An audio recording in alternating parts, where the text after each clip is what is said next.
थक कर भी ना रुके वही बाजीगर होता है। जो थक कर भी ना रुके वही बाजीगर होता है। जो झुके नहीं मुश्किलों में वही सिकंदर होता है। सफलता इंतज़ार नहीं करती किसी का, हर पल को पकड़ना ही असली हुनर होता है। नमस्ते, गुड इवनिंग दोस्तों। पढ़ारम एकेडमी के इस नए वीडियो में आप लोग का स्वागत है। हम लोगों ने निबंध सीरीज शुरू किया था।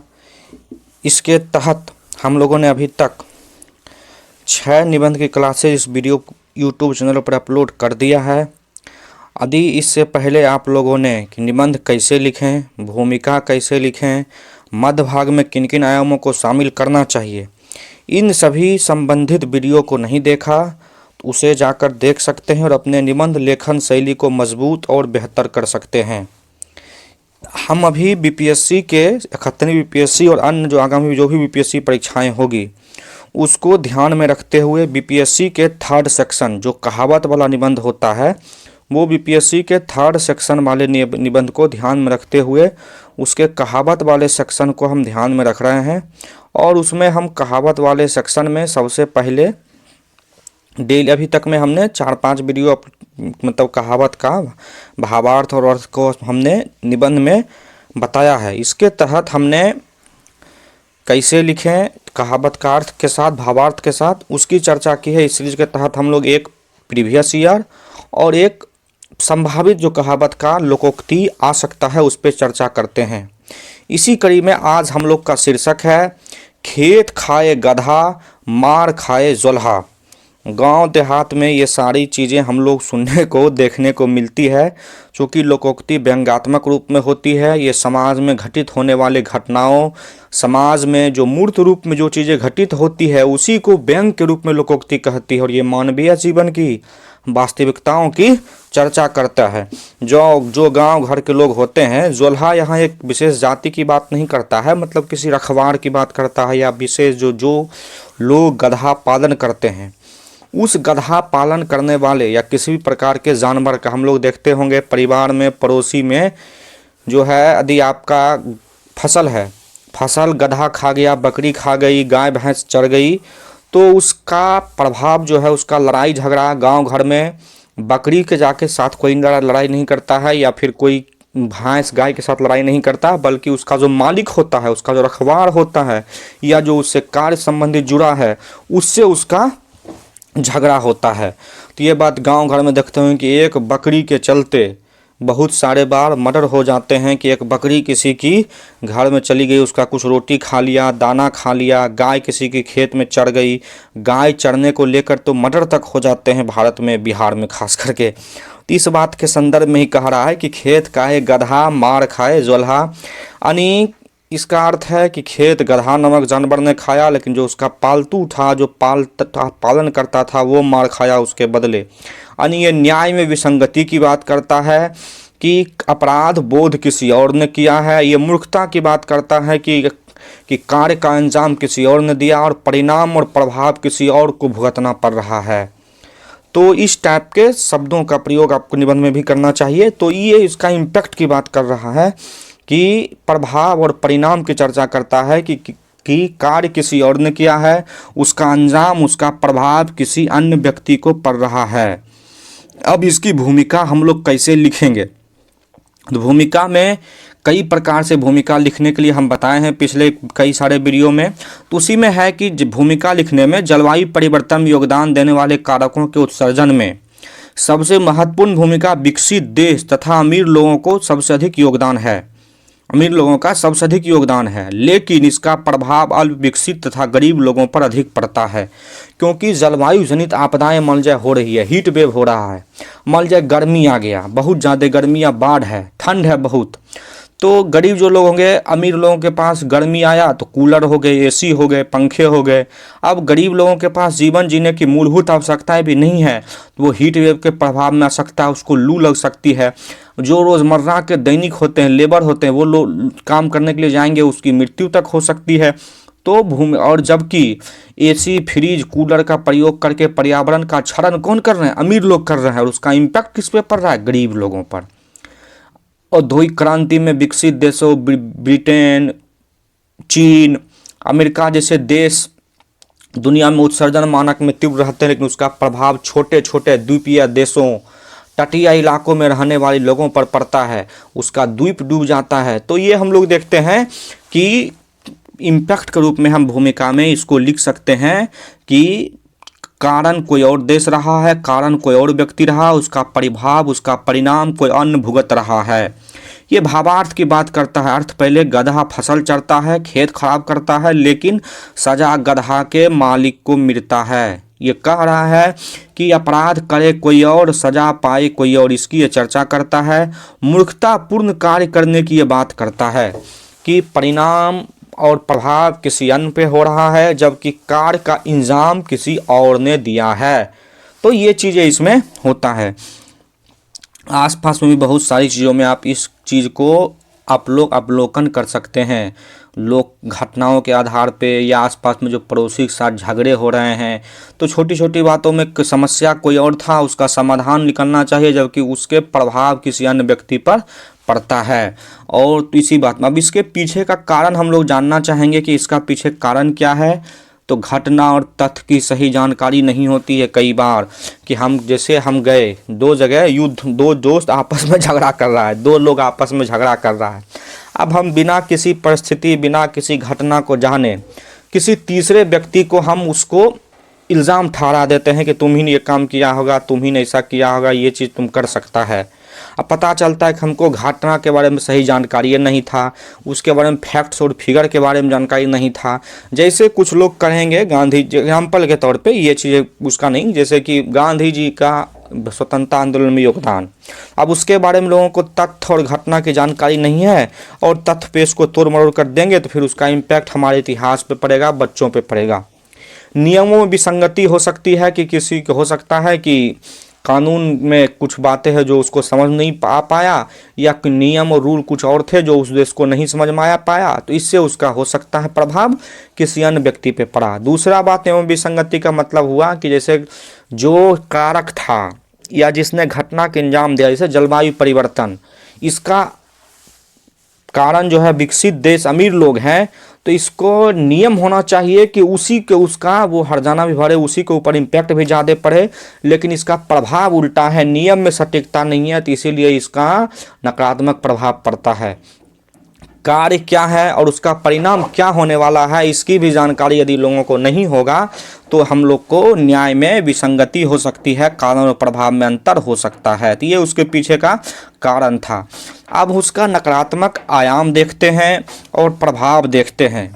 तो नकारात्मक आयाम में हम लोग देखते हैं राजनीति में, शासन में, प्रशासन में, कि नेता आदि भ्रष्टाचार करता है तो उसका प्रभाव आम जनता पर पड़ता है, कल्याणकारी योजनाओं पर पड़ता है, क्योंकि भ्रष्टाचार यानी कार्य किसी और ने किया है और उसका नकारात्मक प्रभाव किससे पड़ रहा है, जन कल्याणकारी योजनाओं पे पड़ रहा है, आम जनता पे पड़ रहा है। ये इसका राजनीति के शासन में, प्रशासन में यह हम आयाम देख सकते हैं।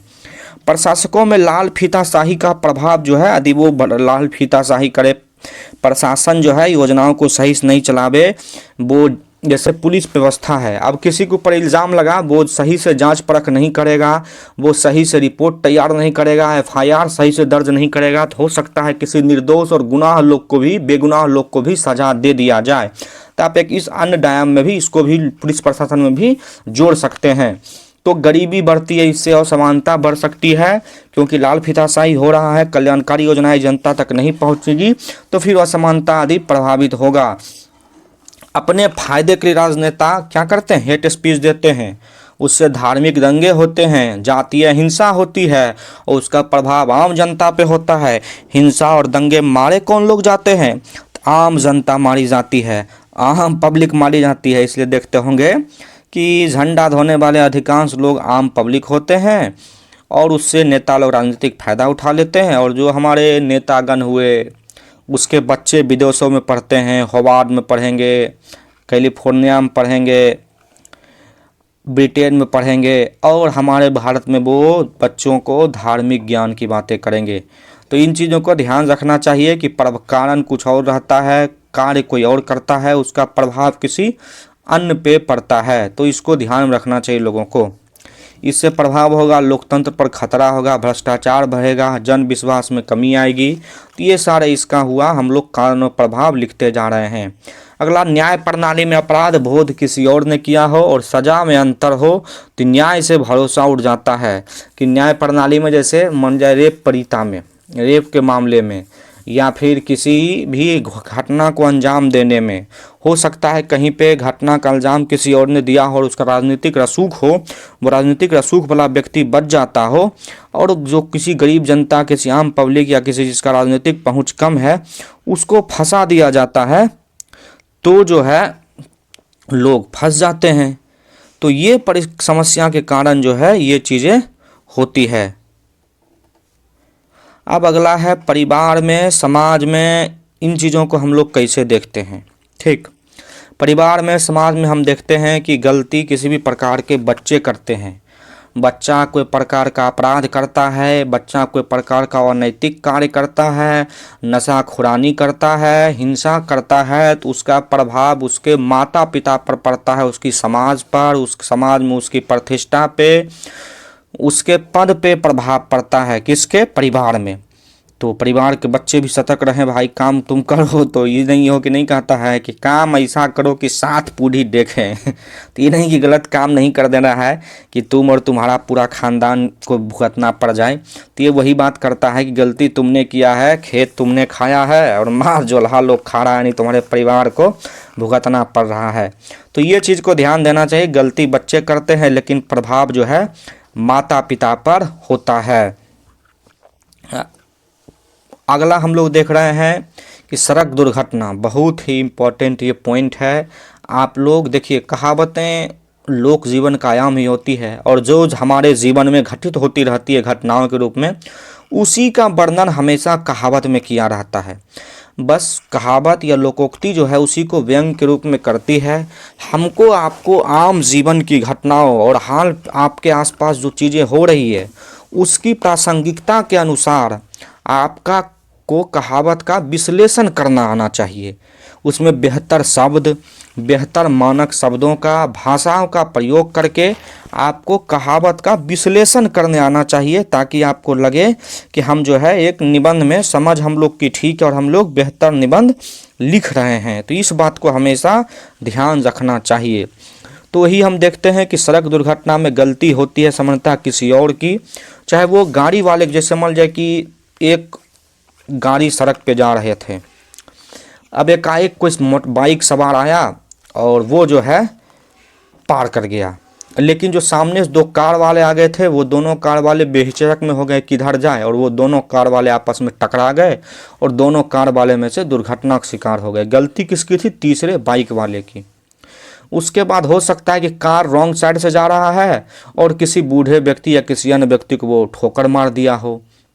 लड़कियों के केस में हमेशा ये चीज़ देखने को मिलते हैं, जो स्कूटी वाली बात है, इस पे मीम्स भी बहुत सारे बनते हैं कि हमेशा लड़की की गलती नहीं होती है। भाई, लड़की का जो स्कूटी वाला मामला आप लोग देखते हैं उसमें कि वो पैर से ब्रेक लेती है, तो हमेशा गलती किसी और की होती है और सज़ा किसी और को भुगतना पड़ता है। तो ये चीज़ हो गया।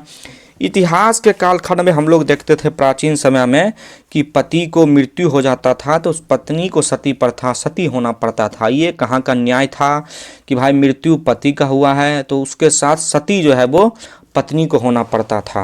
अभी भी समाज में रूढ़िवादिता ऐसी है कि यदि पति मर जाए तो पत्नी को जीवन भर विधवा रहना पड़ता है। ये विधवा की समस्या सबसे जटिल समस्या होती है। तो हमको निबंध लेखन में इस बात का भी जिक्र कर सकते हैं, इस डायमेंशन को भी। देखिए, हम आपको एक ओवरऑल होलिस्टिक अप्रोच बताते हैं कि आप इस प्रकार की भाषा, इस प्रकार के उदाहरणों, इस प्रकार के आयामों का जिक्र करके आप निबंध लिखिए। आपके अंदर यदि क्रिएटिविटी का लेवल कुछ और है तो आप उसको बेहतर भाषागत बनाइए। कुछ रोचक उदाहरणों, कुछ रोचक तथ्यों को आप लोग निबंध में और शामिल कर सकते हैं। तो ये और चीज़ें आपको आयाम को बेहतर बनाएगी। अब ये कहावत हमें क्या सीख देती है, क्या संदेश देती है, इसकी भी चर्चा हम लोग करते हैं। तो ये कहता है कि बच्चों को संस्कार देना चाहिए, नैतिकता देनी चाहिए और चरित्रवान बनने का गुण बच्चों को सिखाना चाहिए।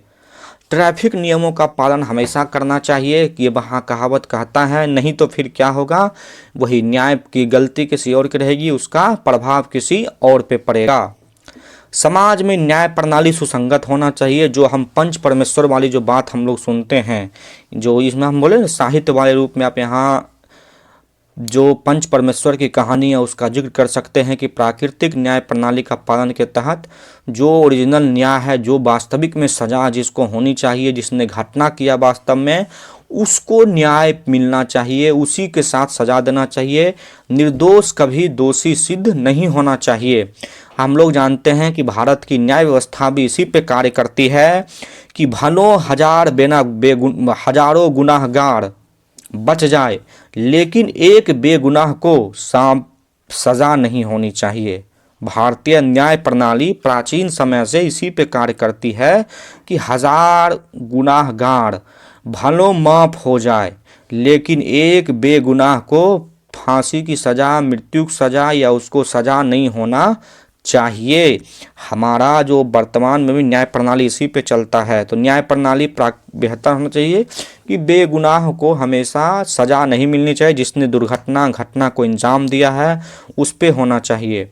उसके बाद समाज में हम जो घटना वाले में बात में गए कि दो दोस्त लड़ रहा है, कोई पड़ोसी में लड़ाई हो रहा है, तीसरा बिना जाने टपक गए या कोई किसी पे इल्ज़ाम लगा दिए, तो हम लोग देख सकते हैं किसी के ऊपर आरोप लगाने से पूर्व क्या करना चाहिए, तर्क और बुद्धि का प्रयोग करना चाहिए।